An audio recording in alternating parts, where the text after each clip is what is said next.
Xi Jinping ने Donald Trump को मुंह पर धमकाया। चीन पहुंचते ही बदल गया मार्को रूबियो का नाम।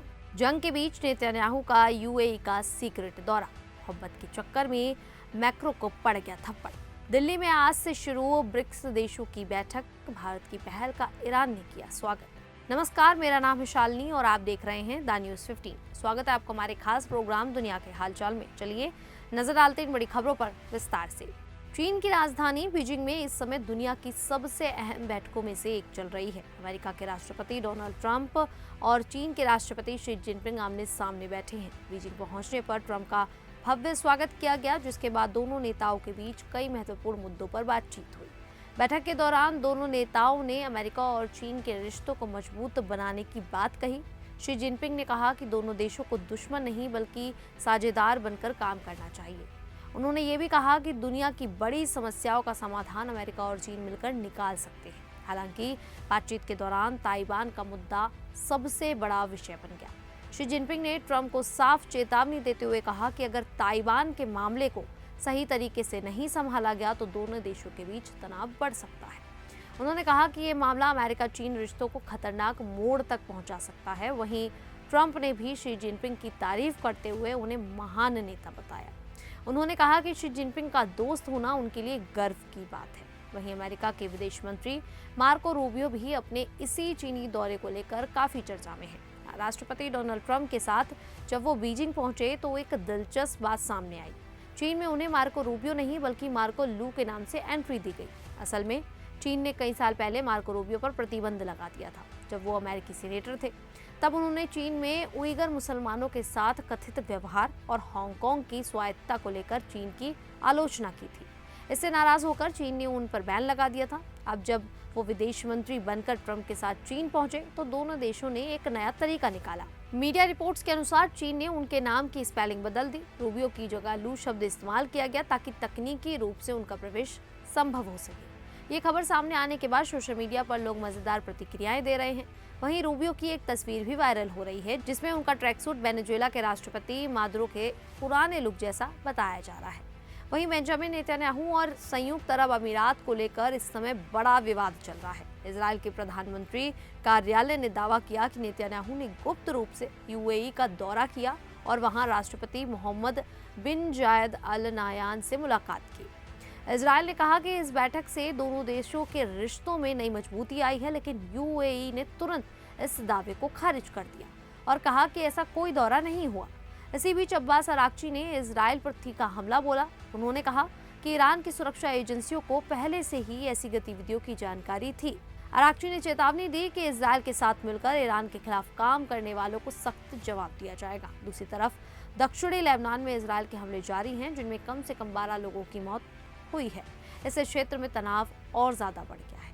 वहीं फ्रांस के राष्ट्रपति इमैनुअल मैक्रो और उनकी पत्नी ब्रिजिट मैक्रो एक बार फिर चर्चा में है। हाल ही में एक नई किताब अनकपल प्रेस परफे में दावा किया गया कि ब्रिजिट मैक्रो ने अपने पति को विमान में थप्पड़ इसलिए मारा था क्योंकि उन्होंने उनके फोन में अभिनेत्री गोल्डशिफ्ते फरहानी के मैसेज देख लिए थे। ये घटना मई 2025 में वियतनाम यात्रा के दौरान हुई थी। एयर फ्रांस वन विमान से उतरते समय एक वीडियो वायरल हुआ जिसमें ब्रिजिट मैक्रो गुस्से में राष्ट्रपति के चेहरे पर हाथ मारती नजर आई थी।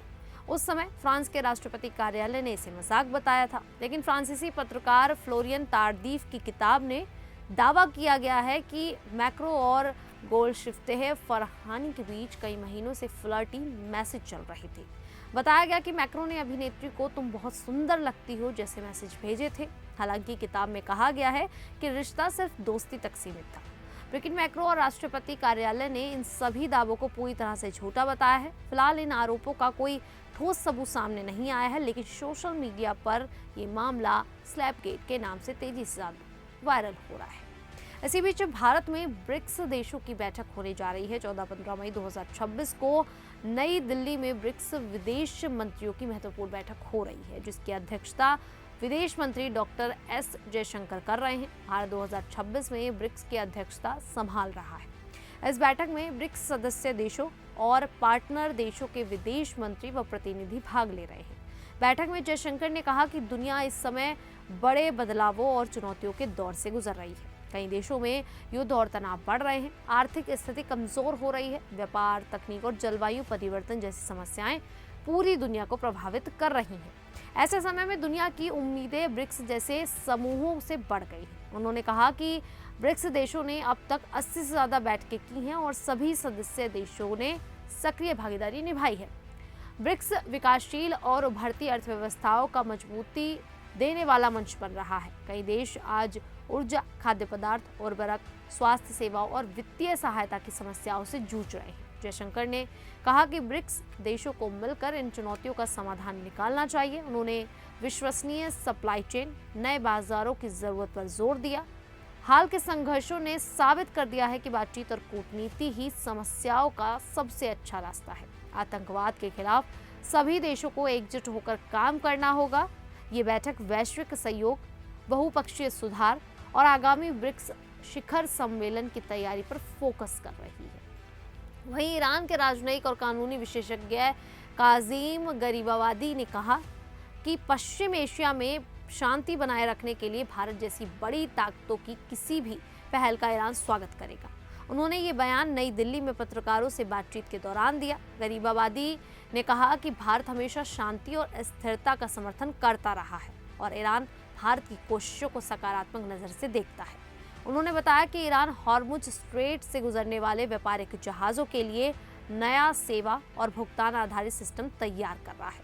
साथ ही उन्होंने कहा कि अगर अमेरिका ईरान पर लगी बंदिशें हटाए, युद्ध खत्म करे और ईरान की जब्त संपत्तियां वापस करे तो ईरान हॉर्मुज स्ट्रेट खोलने के लिए तैयार है।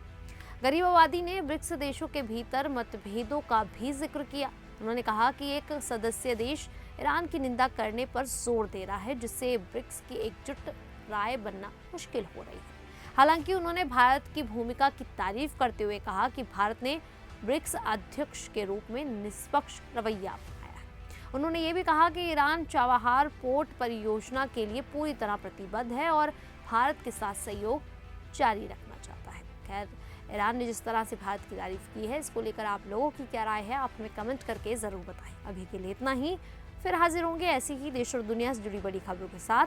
तब तक के लिए देखते रहिए द न्यूज़ 15।